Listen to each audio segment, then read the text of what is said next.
So what's next in politics after Super Tuesday? Avik Roy, opinion editor at Forbes, joins me from our Washington, D.C. bureau. Avik, good to see you.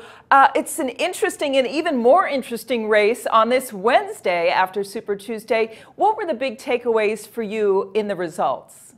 Yeah, so obviously on the Republican side, it was a good day or a good night for Donald Trump, but not as good of a night as he was hoping to have 1 or 2 weeks ago. So one thing that's important to note is that there was some erosion in his support over the last week. As you'll recall, in the Houston debate, it was really the first time that Marco Rubio and Ted Cruz went after Donald Trump. And in the ensuing week at campaign events, they both kept up the pressure, ran a lot of ads against Trump. So this is the first set of results that we've had after a concerted attack against Trump.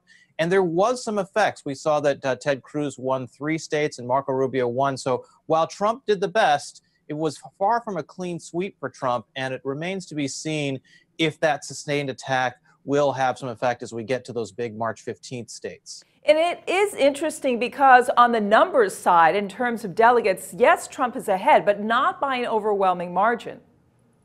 And of course, as your viewers will know, it's not winner-take-all states between now and March 15th. It's proportionally allocated delegates. So the key thing is for those top 3 contenders, particularly number 2 and number 3, to stay in, keep pace to some degree, and then when the winner-take-all states come into play, to be able to win those states. Now, again, it's not clear that they can. Polls in the recent past have shown Trump leading in those big states like the Ohios and the Floridas and the Illinois and the North Carolinas. But again, we're only now starting to see the effects of a concerted attack by Ted Cruz and Marco Rubio against Donald Trump. And if those attacks continue to move the numbers, we could see a more dynamic situation in 2 weeks when we have those big states coming up. Trump, of course, has been very outspoken. Do you see those attacks changing the way he communicates at all? I don't think Trump is going to change his strategy. His strategy has been pretty successful thus far. But I do think that it may have an effect. Again, we'll have to see, but it's starting to have an effect where Cruz and Rubio criticized Trump for the effect of his business practices on workers, because of course Trump's appeal has been largely to blue-collar whites, people particularly without a college degree.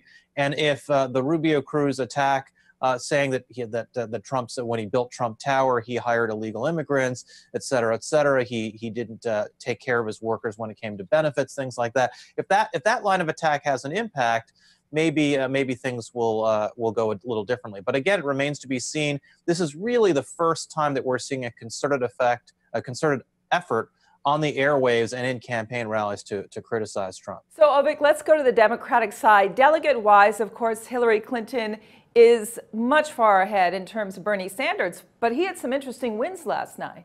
Yes, of course, Bernie Sanders did actually a little bit outperform the polling average. He was expected to do well in Vermont, but Oklahoma he was behind in the most recent polls in Oklahoma. So it was, I think, perhaps a feather in his cap that he succeeded in Oklahoma. But I think what's really notable out of that series of states is how overwhelming Hillary Clinton's support is in the African-American community.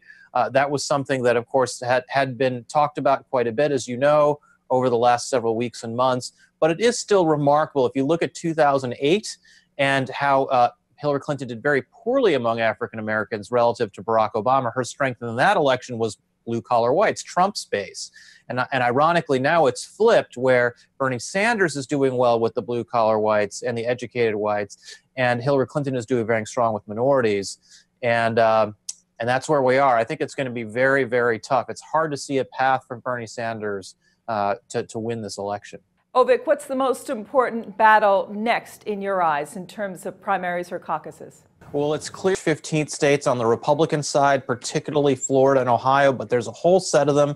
I think it's very important that Marco Rubio win Florida, because if he doesn't win his home state, there's going to be a lot of pressure on him. Same with John Kasich. Frankly, John Kasich doesn't have a path at all. He claims that the only reason he's staying in is to run in Ohio. He's not going to win Ohio, I don't think.